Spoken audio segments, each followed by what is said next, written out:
Baik, selanjutnya ketemu lagi kita membahas tentang manajemen paket software. Ya. Eh, kita lihat mengenal format paket softwarenya pertama dulu. Ya, di dunia jenuh terdapat dua jenis format paket yang paling populer. Ya. Deb itu turunan Debian dan RPM. Ya. Titik dep dan titik RPM.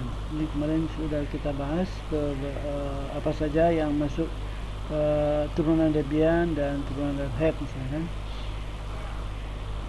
Kemudian sebagai perbandingan ya, di Microsoft Windows format paket software resmi misalkan .msc atau format bekas softwarenya .exe gitu. Nah, MSc bisa saling dibandingkan dengan deb atau RPM. MSc membuat software dan metadata, sebagian deb dan atau RPM juga membuat hal yang sama juga. Kemudian ada namanya dependensi paket. Dependensi berarti ketergantungan di dalam komunitas free software. Dependensi adalah istilah merujuk kepada ketergantungan sebuah software kepada software lain. Jika A tergantung pada B, maka harus diinstal dahulu sebelum A, karena software memiliki dua bentuk, maka dependensi juga dalam dua bentuk. Software dalam bentuk source code bisa memiliki dependensi, software dalam bentuk binary bisa juga memiliki dependensi. Ya, jadi misalkan kalau kita install Apache, nah dia akan mencari dependensi, dia tergantung dengan file-file lain aja. Bisa jadi file itu berbeda, jadi kalau kita harus install dulu ya. Jadi modelnya nanti bisa dua, jadi kita harus install dulu satu-satu, atau kalau yang sudah otomatis ya misalkan pakai model tertentu nanti kita bahas. Nah, itu bisa langsung dia yang sendiri yang mencari paket-paket yang di dependensi tersebut. Nah, satu sistem dalam sistem manajemen paket disebut dengan dependensi resolver, pencari dependensi. Suatu dependensi resolver adalah program yang memiliki kemampuan mencari seluruh dependensi secara otomatis ya, terhadap satu paket di sistem Linux yang digunakan. Dependensi resolver untuk mempermudahkan pengguna akhir menginstal satu software ya, secara manual. Contoh resolvernya adalah apt. Nah, kalau di turunan Debian biasanya menggunakan apt ya, apt-get install misalkan. Kemudian di CentOS atau Fedora itu ada namanya YAM ya, di SUSE ada namanya zipper gitu ya, dan banyak lagi yang lainnya. Kemudian yang dimaksud dengan paket adalah sebuah berkas arsip yang memuat suatu software atau suatu metadata. Paket yang membuat selain software biasanya membuat gambar atau audio atau video atau apa saja selain beserta dengan metadata. Paket adalah metode setiap developer distribusi jenis Linux yang mendistribusikan software melalui repositori mereka masing-masing. Pengguna menginstal software adalah dengan menginstal paket tersebut dengan repositori. Paket Ubuntu misalkan dengan format deb. Nah, yang maksud dengan metadata informasi penting terkait isi paket aplikasinya. Isi data metadata adalah nama paketnya apa, kemudian daftar dependensi paketnya, deskripsi ukuran dan sebagainya. Kemudian komponen manajemen paket setidaknya dua program paketnya, manajer paket dan update manager.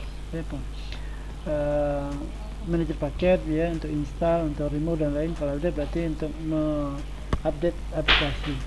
Hampir semua distribusi GNU Linux menyertakan kedua komponen utama ini ya, atau bisa juga digunakan dengan di terminal. Nah, manajemen software di Linux itu ada individual paket, ada dalam tar gz, tarbal ya, tar bz2, tar xz, rpm tadi ya, dpkg. Ini pakai yang bisa repository tadi, YAM, apt ya. YAM itu yellow dog update modified ini, kalau apt advanced packet tools. Kemudian kalau lihat instalasi, upgrade paket, query paket, hapus paket, ini standar ya yang ini. Kalau sintaknya rpm min install, opsinya apa ya, pasti banyak opsinya, tinggal ada man aja rpm ya. Contoh ini instalasi paket rpm ini instalasinya pakai itu di terminal manual ya. kemudian RPM ini masih manual, RPM -u upgrade paket, kemudian ini contohnya RPM UEFA ya. Kemudian query paket, melihat query yang ada di paket tersebut. Ini opsi-opsinya ada apa, contohnya menampilkan query-nya, menampilkan semua paket yang sudah terinstall, RPM -a misalkan. Ini dia akan menampilkan aplikasi apa aja yang sudah terinstall. Kemudian RPM -extract ya, sama ya. Kalau pakai Grep berarti disaring lagi dengan Grep, nanti akan dirinci lagi. Kemudian mendaftar file -ql ya, daftar file yang satu paket apa aja. Kemudian query paket tadi ya, RPM -qe informasi suatu paket, menampilkan paket memiliki suatu RPM -qf ya, menampilkan paket yang dimiliki satu file apa aja. Kemudian menghapus paket RPM -e ya. Kemudian contohnya ini ya. Kemudian nah ini YUM tadi ya, konfigurasi YUM, perintah YUM-nya. Konfigurasi YUM-nya ada di yum.com ya. Di sini ada main, di sini ada aturannya cache dir, for cache YUM. Kemudian ada log filenya di mana, kemudian distro ya. Distro paketnya ada di head release terus. Ini ada gpg check-nya juga dan ada plugin. Nah ini konfigurasi YUM-nya, jadi tcym.repo.d repo. Jadi kita harus mendeskripsikan pertama itu di base ya, dia arahin kemana, mirror listnya kemana di ini tinggal di copy aja, dia arahin. Kemudian ya mana yang ini dijadikan acuan kemana nanti aplikasi kalau pakai YUM itu dia akan misalnya kemana, mirrornya kemana. Nah kalau dia pakai CD misalnya bisa juga ya, trace base URL kemana, trace media CentOS ya, kemana gitu. Ini bisa pakai flash disk atau pakai CD. Nah perintah di YUM itu ada YUM repolish, menampilkan repolish all, repolish enable, repolish disable ya. Untuk instalasinya sama YUM install extract. Nah ini dia langsung mencari kalau ada dependensi, YUM ini akan mencari dependensinya langsung diinstal. Kemudian untuk update juga sama YUM update ya. Kemudian menghapus YUM remove ya, YUM remove sama YUM mudah ya. Kalau ini YUM list, melihat apa YUM list available, YUM list installer, YUM list update ya. Berarti semuanya ini available yang ada, yang sudah terinstall ini yang diupdate. Kemudian informasi paket ya, grup YUM info extract ya. Kalau ini search ya, mencari satu paket, YUM search ada nggak paketnya terinstall atau tidak. Kemudian di source tadi ya, ini kalau dia dalam bentuk tarbal tadi tarbz2 ya, tinggal di ekstrak ya, tar -x ini -x v, dia masuk ke dalam direktorinya, dia akan membentuk direktori, masuk direktorinya. Ini tinggal dijalankan configure make install. Kalau uninstall sama make uninstall manager. Nah untuk bentuk keturunannya tadi pakai YUM itu berarti turunan Red Hat, yang dipakai Red Hat, CentOS dan Fedora dan lain-lain. Kalau sekarang untuk turunan Debian ya, Ubuntu ada keturunan Debian, maka mereka pakai Ubuntunya pakai dep tadi ya. Nah di sini dia ada namanya apt sebagai disebut, pokoknya adalah untuk dependency resolving ya, juga pengguna untuk mereload informasi, terus tadi mengunduh satu paket, melakukan upgrade ya, dan dependensinya tadi ini pakai apt ya. Nah bekas konfigurasi paket Ubuntu ya, terdapat banyak bekas penting dalam sistem manajemen paket Ubuntu, namun paling penting kita ketahui ada beberapa ya, database paket ya, dia di varlib, dipakai status ya, berkas tag yang berisi data paket yang sudah terinstall dalam sistem. Berkas ini dibangun dari metadata di setiap paket yang terinstall. Kemudian database apt di varlib apt list, direktori yang berisi berkas teks daftar paket berada pada repository. Berkas ini diperoleh dari reloading, yaitu update ya. Kemudian konfigurasi paket Ubuntu ya, sama ya, konfigurasinya ada di apt.com ya, konfigurasinya. Kemudian konfigurasi sumber repository di apt source list ya, kemudian konfigurasi sumber repositorinya ctc apt source list directory ya. Jadi kalau ininya ya, kebetulan saya pakai Ubuntu, berarti bisa kita cek ininya. Berarti yang pertama di mana, di kita cek di vim ya, ini sebelah ctc apt apt ya.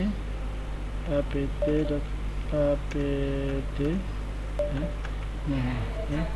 Ini yang ada di bawah ini ya. Berisi konfigurasi dari apt apa saja ya. Ada auto remove, vendor, paket, debug dan lain. Ya, itu untuk ininya. Ya. Kemudian tadi untuk konfigurasinya di ctc apt source list. Ya. Jadi kalau kita lihat bentuknya ini ctc apt source list. Ini isinya kira-kira. Nah, ini yang ini kita bisa ini biasanya dirubah ke mirror yang lebih dekat dari negara kita tertentu atau di daerah kita. Malah contohnya saya karena tinggal di Jawa Barat, maka saya rubah ke punyanya UI di Kambing UI AC .id.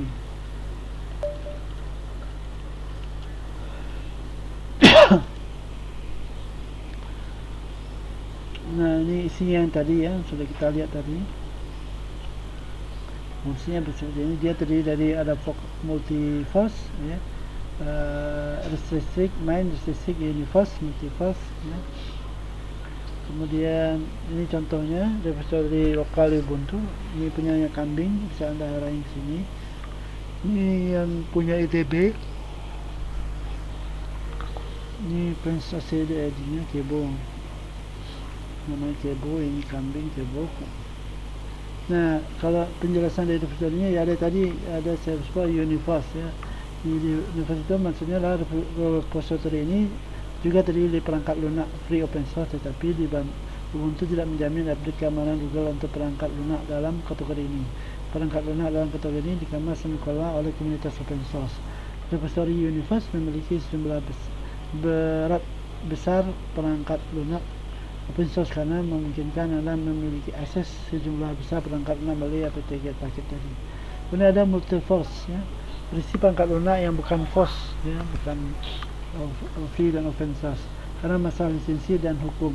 Ubuntu tidak dapat mengaktifkan repository ini secara default dan tidak dapat menyediakan perbaikan pembaruan.